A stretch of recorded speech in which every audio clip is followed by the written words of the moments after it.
Trump spoke to a number of world leaders yesterday. Among the first was Prime Minister Narendra Modi. And there's a story here. US leaders often reach out to their allies first. Joe Biden did that in 2020.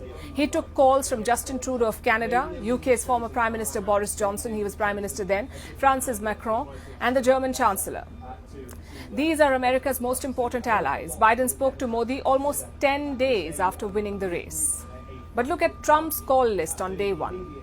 It has Indian Prime Minister Narendra Modi and Saudi Crown Prince Mohammed bin Salman. What does that tell you? What experts have always said.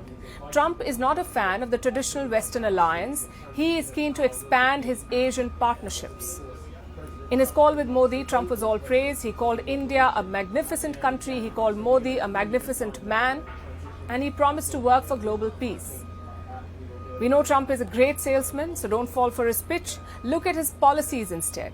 What does a Trump presidency mean for India? Foreign Minister Jaishankar was asked this question today. He listed out 4 possible impacts. Listen to this.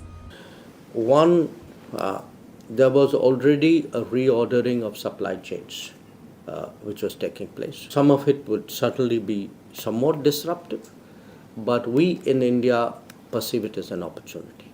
There will be, in a way, more geopolitical hedging. What accompanies the digital aspect of a product or a service or a technology, I think will come under greater scrutiny. Even a United States under Donald Trump will make a distinction in immigration and mobility, that for them economically justified mobility will have to be fostered. We spoke about the rest of it yesterday. So let's turn our focus to India's neighborhood. How will Trump influence this region? Consider Pakistan first. In his first term, Trump openly called out Islamabad's double game. He accused them of harboring terrorists. We can no longer be silent about Pakistan's safe havens for terrorist organizations, the Taliban, and other groups that pose a threat to the region and beyond. We have been paying Pakistan billions and billions of dollars. At the same time, they are housing the very terrorists that we are fighting. But that will have to change, and that will change immediately. And this is exactly what India says, that Pakistan is supporting terrorism, and Trump followed up his criticism with actions. In 2018, remember, he cut off most military aid to Pakistan. He said, first, crack down on terrorism, then we can talk aid. It triggered a lot of backlash in Pakistan. Trump's effigies were burnt in Pakistani cities, so the generals will not be happy about his comeback, especially after the recent reset. Under Joe Biden, Pakistan and the US had resumed military transfers. Biden also met Prime Minister Shehbaz Sharif in September. He was adding momentum to this relationship, but chances are Trump will hit the brakes. He's very clear about Pakistan's hypocrisy. Next, we come to Bangladesh. Trump has already fired a shot at the interim regime in Dhaka. Last week, he said that there was total chaos in Bangladesh, that Hindus and other minorities are being attacked and looted. So Donald Trump is no fan of Muhammad Yunus either. Again, very different from Joe Biden. The current US president hosted Yunus in New York. The Democrats absolutely love him. Barack Obama gave him a Medal of Freedom, and Bill Clinton hosted him at the Clinton Global Initiative. In fact, Yunus is very close to the Clintons. Will that affect US relations with Dhaka going forward? With a normal president, maybe not, but Trump is known to hold a grudge.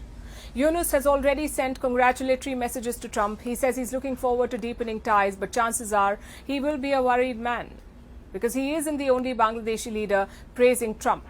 Guess who else is? Sheikh Hasina. She has released a congratulatory letter for Trump.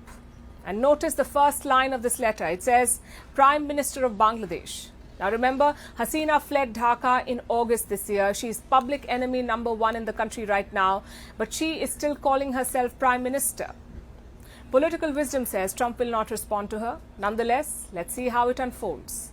While Yunus is worried, the Taliban is cautiously optimistic. They're calling for a new chapter in US-Afghanistan relations. They're hoping for quote-unquote realistic policies. And what would give them that impression? Well, nothing is off limits for Trump.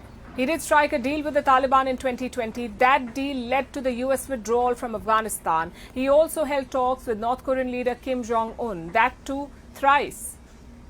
So don't underestimate Trump's appetite for diplomacy. He may do it for the attention, but he will do it nonetheless. And what about other South Asian countries like Sri Lanka, Nepal and the Maldives? Biden was investing political capital in these countries in South Asia. The US hosted the Maldivian foreign minister in June this year. But Trump is unlikely to continue such engagement. His last presidency largely focused on India, Pakistan and Afghanistan. Yes, we did see occasional Trumpisms, like offering to mediate the Kashmir issue or mocking India for building a library in Afghanistan. But that's what you get with Trump. Few filters, fewer red lines.